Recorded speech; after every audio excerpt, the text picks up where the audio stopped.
Poor Mr. Muddle just couldn't get anything right. Everything he did, everything he tried, everything he said was muddled. Totally, utterly, completely and absolutely muddled. Imagine, for instance, something as simple as hammering a nail into a wall. Now, what could get muddled with hammering a nail into a wall? Mr. Muddle could get it muddled, and frequently did. Imagine, for instance, something as simple as putting on your coat. Now, what could get muddled with putting on your coat? Well, see for yourself. Only Mr. Muddle would put his coat on like that. Imagine, for instance, something as simple as going for a walk. Now, what could get muddled about going for a walk? Well, when your legs start walking one way and you start walking the other, that's a very muddly sort of walk. Poor Mr. Muddle, walking one way and going another. Now, you'd probably like to know where Mr. Muddle lives. In a house by the sea near a place called Seatown.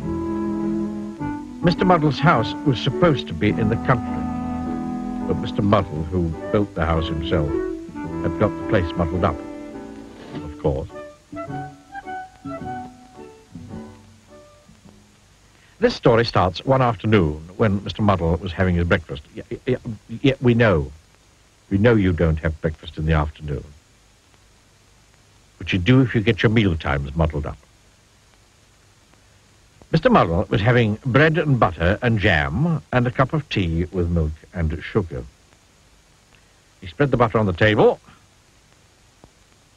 then spread the jam on the plate, then poured the milk on the bread, and then filled the cup with sugar, and then poured the tea on the bread. What a terribly muddly mixed-up breakfast. That afternoon, after breakfast, he went for a walk down the beach near his house in order to work up an appetite for supper. Met an old fisherman called George, whom he knew quite well. "Afternoon, Mr. Muddle," said George. "Good evening," replied Mr. Muddle. George smiled. "How'd you like to come fishing with me?" he asked. Oh, no, please," replied Mr. Muddle eagerly. "Help me push the boat out from the beach," called George. "Right-o," said Mr. Muddle, and pulled the boat further up onto the beach. "Oh, Mr. Muddle," said George, and had to show Mr. Muddle the difference between pulling and pushing.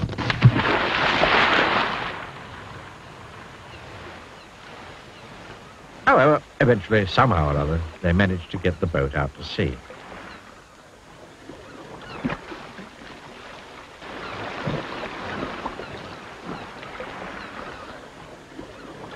"Now, let's fish," said George, dropping a fishing line over the side of the boat.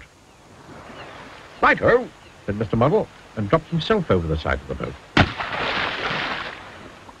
"Oh, Mr. Muddle," said George again. It wasn't any good. They didn't catch any fish, so they decided to go home before it became dark. "Help me pull the boat up onto the beach," called George. "Right-o," said Mr. Muddle, and pushed the boat back into the water. George was just about to say, "Oh, Mr. Muddle," again, when he had an idea. He smiled to himself.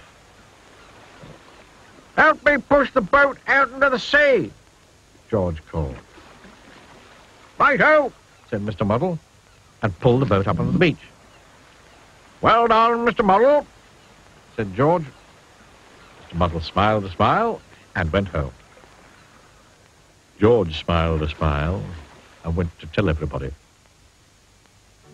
The following day in Seatown, Mr. Brick, the builder, asked Mr. Muddle to hold his coat for him. "Right-o," said Mr. Muddle, and held his ladder for him, which is what Mr. Brick really wanted. "Well done, Mr. Muddle," smiled Mr. Brick, who'd been talking to George.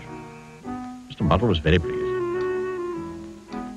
Then Mrs. Scrub at the laundry asked Mr. Muddle to pass her the soap. "Right-o," said Mr. Muddle, and passed her a clothes peg, which is what Mrs. Scrub really wanted. "Well done, Mr. Muddle," smiled Mrs. Scrub, who'd also been talking to George. Mr. Muddle was extremely pleased.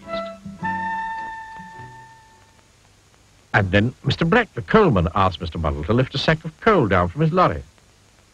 "Righto," said Mr. Muddle, and lifted a sack of coal up onto the lorry, which is what Mr. Black really had wanted all along. "Well done, Mr. Muddle," smiled Mr. Black. George had talked to everybody. Mr. Muddle was delighted.